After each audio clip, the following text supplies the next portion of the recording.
Merci beaucoup Djingare de m'avoir donné l'occasion, n'est-ce pas, d'exposer tout ce que nous faisons, n'est-ce pas, au niveau de l'ORAD. L'ORAD, l'organisation régionale antidopage Afrique zone 2 et 3, a son siège au Niger depuis 2006. Donc ça fait 10 ans que l'ORAD est implanté au Niger. Donc c'est une organisation régionale qui regroupe 10 pays de l'Afrique. Les 10 pays sont constitués de 8 pays au niveau de l'Afrique francophone et 2 pays au niveau de l'Afrique lusophone, notamment le Cap-Vert et la Guinée-Bissau. Donc en gros, les activités que nous menons sous l'égide, n'est-ce pas, de l'Agence mondiale antidopage AMA, nous aidons les pays à implanter des programmes d'éducation et de sensibilisation, des programmes de contrôle en compétition et en hors compétition, et nous aidons aussi les pays, n'est-ce pas, à parachever le processus de conformité au Code mondial antidopage, qui est le seul référentiel, n'est-ce pas, de l'Agence mondiale antidopage. Donc l'ORAD, n'est-ce pas, lutte contre le dopage et la protection du sport propre au niveau, n'est-ce pas, de l'Afrique de l'Ouest francophone. Depuis l'implantation au niveau de l'ORAD, nous avons d'abord commencé à mettre en place les comités techniques, notamment le comité des ACD, c'est les agents de contrôle du dopage, ceux qui font le prélèvement d'urine ou de sang, n'est-ce pas, dans les contrôles, soit en compétition, en hors compétition.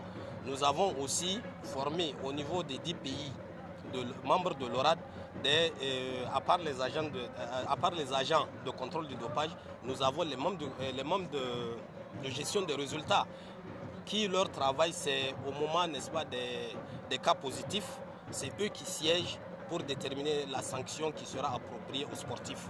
Nous avons aussi formé tout récemment à Abidjan.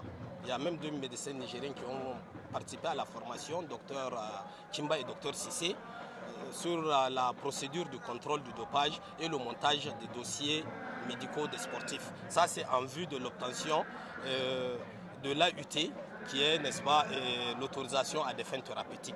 Vous savez très bien, les sportifs ne sont pas toujours en bonne santé. Ceux qui sont malades doivent avoir le droit, n'est-ce pas, de se traiter. Pour se traiter, il faut prendre des produits, n'est-ce pas, médicaux. Donc, certains produits contiennent des substances dopantes. Et donc, c'est cette autorisation qui leur permet, n'est-ce pas, d'utiliser ces substances-là dans le cadre, n'est-ce pas, de leur traitement.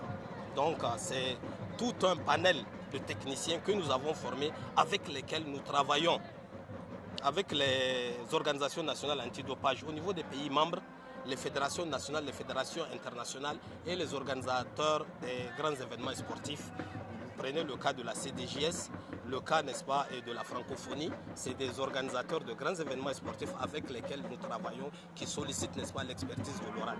Moi, mon travail, n'est-ce pas, c'est de coordonner toutes ces activités au niveau de la zone Afrique 2 et 3. Effectivement, nous sommes sur ça avec le directeur de la médecine nationale de sport et la membre du conseil de l'ORAD, qui est Mme Aïcha Touloukoy.